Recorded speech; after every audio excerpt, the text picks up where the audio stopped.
Hello बच्चों, let's read the question. The question is mechanical equivalent of heat is equal to the amount of. वो किसके बराबर होता है ये हमें बताना है.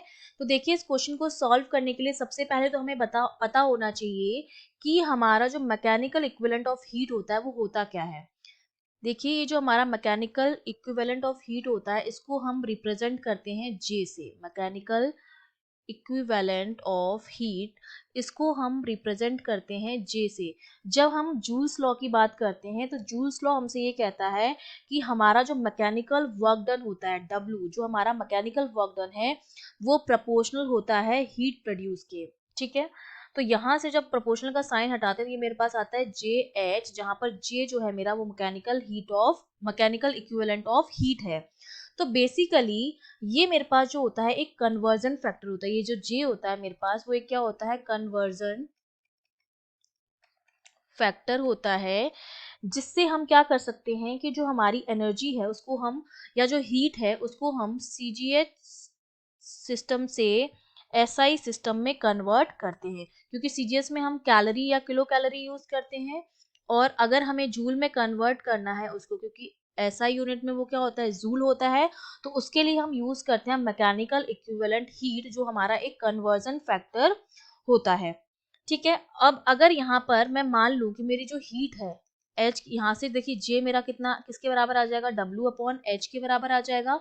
अगर ये हीट को मैं मान लूं कि मेरी 1 कैलोरी है, तो इस केस में जे जो मेरा होता है डब्ल्यू के बराबर आता है. मतलब बेसिकली मेरा जो equivalent mechanical equivalent of heat है वो मेरा उस वर्क डन के बराबर है जो प्रोड्यूस कर रही है 1 कैलोरी हीट. अगर मैं एच की जगह 1 ले लूं तो उस केस में मेरा जे जो है डब्ल्यू के बराबर आ जाता है. मतलब मैकेनिकल वर्क डन के बराबर है जो कितनी हीट प्रोड्यूस कर रहा है, 1 कैलोरी.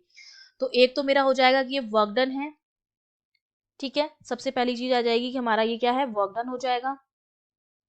और दूसरा हमारा क्या आ जाएगा कि ये एक कन्वर्जन फैक्टर है. ये क्या करता है, कन्वर्ट करता है सीजीएस सिस्टम की यूनिट को कैलोरी, क्योंकि सीजीएस में हम कैलोरी या किलो कैलोरी यूज करते हैं. अब अगर मुझे जूल्स में उसको एक्सप्रेस करना है एसआई यूनिट में, तो मेरा जो 1 कैलोरी होता है, 1 calorie that is equals to 4.2 into 10⁷ erg, या मैं इसको लिख सकती हूँ 4.2 joule. J is for joule. तो ये हमारा कन्वर्जन फैक्टर है. 1 कैलोरी में 4.2 जूल होते हैं, जो क्या करता है, हीट को कन्वर्ट करता है सीजीएस सिस्टम से एसआई यूनिट में. तो हमारा ए ऑप्शन भी करेक्ट है और बी ऑप्शन भी करेक्ट है. ये हमारा कन्वर्जन फैक्टर है कैलोरी और जूल के बीच में. हमारा जो सी ऑप्शन है जिसमें बोला है कि ए एंड बी, तो वो हमारा करेक्ट हो जाएगा.